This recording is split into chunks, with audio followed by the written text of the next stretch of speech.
Hi, I'm Dr. Mike DiTolla, and I graduated from dental school in 1988, the same year Purell hand sanitizer was introduced.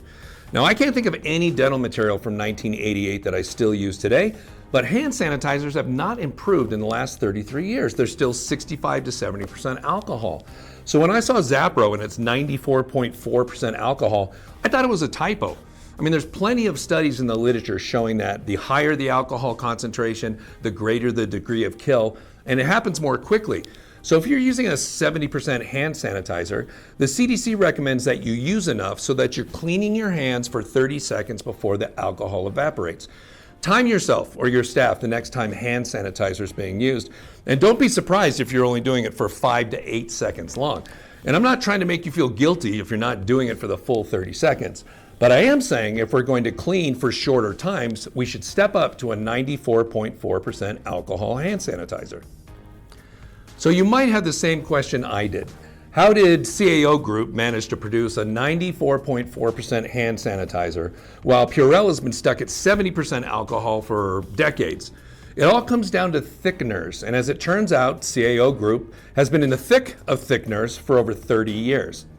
The first thickener they created was polyvinyl pyridone, and this was the original thickening agent in dental bleaching gels.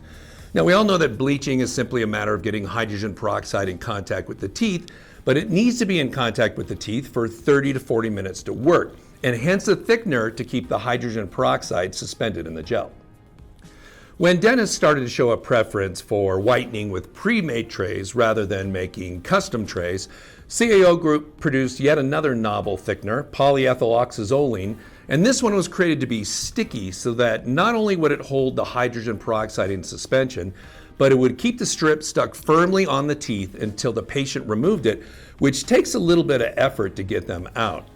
So the reason all hand sanitizers have maxed out at 70% alcohol is because of the thickener they are using.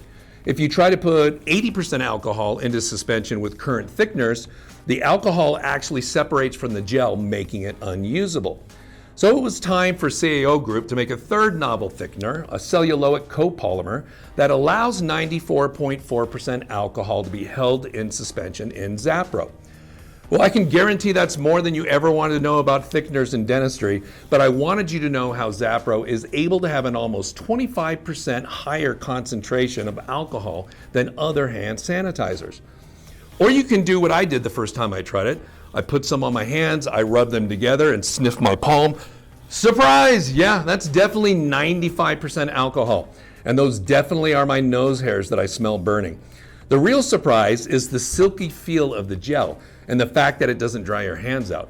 It also makes putting gloves on a breeze, something you can't say about other disinfectant hand gels.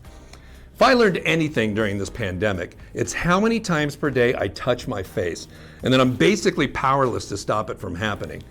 Now when I touch my face, it's after blasting all the pathogens on my hands with ZaPro's 94.4% alcohol kill power. Just try it once and see how good your hands feel. And if you don't believe ZaPro is 94.4% alcohol because it leaves your hands feeling so good, you can always sniff it and see.